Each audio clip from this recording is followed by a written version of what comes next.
The Silver Staircase, Noah's journey above the clouds. Far from the hustle and bustle of the big world, in a valley where a giant rainbow always seemed to linger in the sky, lived a boy named Noah. Noah always carried a notebook and a pencil in his pocket.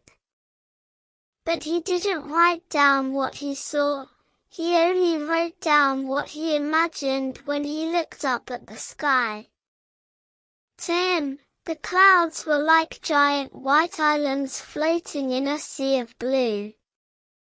I wonder, Noah would muse, who lives on those islands? Is walking on them as soft as stepping on a feather?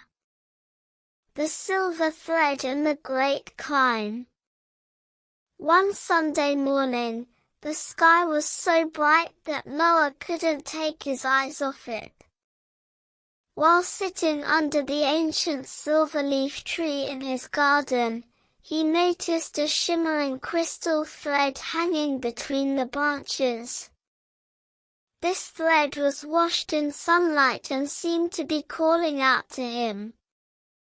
Noah climbed the silver-leaf tree. When he reached the very top branch, he realized the crystal thread was actually a delicate, transparent staircase stretching all the way to the heavens. His heart hammered in his chest with excitement, but his curiosity was much stronger than his fear. He took the first step.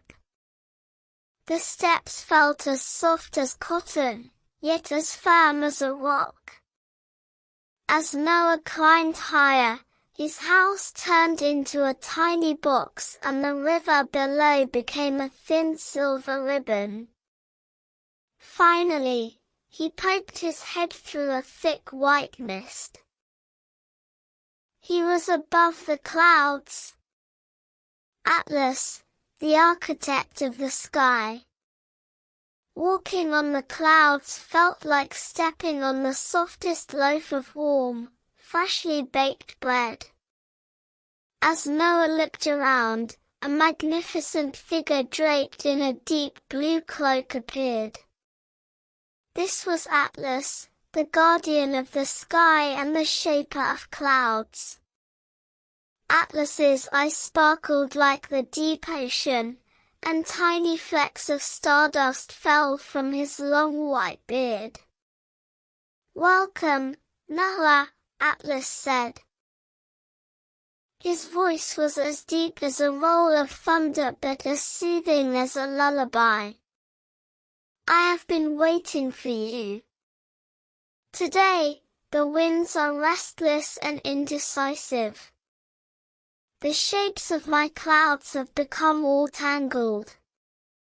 We must give them new shapes so the children below can keep dreaming." Noah asked in surprise, "Me? But I'm just a boy." Atlas smiled warmly. "The greatest architects in the world, Noah, are children who are not afraid to dream. Come, help me. Where dreams take shape." Atlas showed Noah how to touch the clouds. Noah gathered a large heap of cloud in his arms. He kneaded it just like Play-Doh, giving it grand wings, a long tail, and a noble pose. "This is a sky dragon," he exclaimed.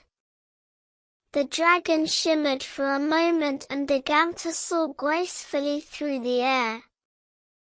Next, he gathered more clouds and added towers and grand gates.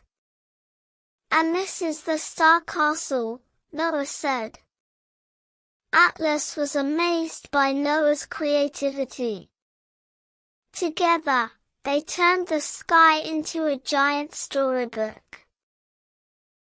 They made giant ice cream cones, flying ships, and dancing giraffes. Every shape they made would soon become a smile on the face of a child watching from below.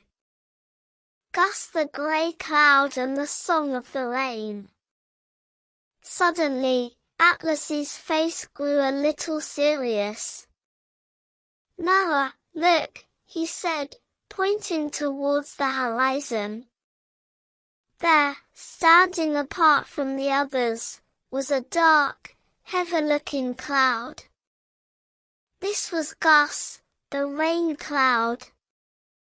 Gus had gathered so much water inside him that he could hardly move. "Why is Gus so sad?" Noah asked. "Gus thinks he isn't loved because he is grey," Atlas sighed. "He believes people only like the white, fluffy clouds. He is afraid to let his rain fall. If he carries on like this, he might fall from the sky because of his own weight." Noah walked over to Gus. The grey cloud's surface felt cool and damp. Noah placed his small hands on Gus's giant frame. "Do you know, Gus?" Noah whispered. "The flowers in my garden wait for you every single day. If you don't come, the birds can't have their baths and the trees can't grow. Your color is the color of life itself." Hearing these words, Gus took a deep, shaky breath. The heavy burden inside him turned into a peaceful sense of relief. Slowly, and as if singing a song, Gus began to release his raindrops onto the earth below. As the rain fell, the sun peeked through, creating a magnificent halo of a rainbow around Gus. He was no longer just a grey cloud. He was the center of a festival of colors. The Stardust Feast. As the sun began to set, the sky shifted from orange to crimson, and then to a deep, velvety purple. Atlas prepared a special feast for Noah. On a glowing cloth spread over the clouds, there were sunlight slices that tasted like caramelized apples and moonlight sorbet that brought the sweetest dreams to those who tasted it. "The sky is much more beautiful today because of you," Atlas said. "Remember, Noah, the world may sometimes look grey, but every grey cloud hides a rainbow. It all depends on how you look at it." When it grew late and the first stars began to light up like tiny lamps, Atlas gave Noah a small, glowing blue stone. "This is a sky stone," he said. "Whenever you find it hard to dream, touch this stone and remember that we are always here." Noah began his descent down the silver staircase. With every step, he felt a little heavier, and slowly, the familiar scent of the silver leaf tree reached his nose. When he reached the ground, his feet touched the soft, cool grass of his garden. His mother called out from the kitchen window, "Noah! Dinner is getting cold, come inside now."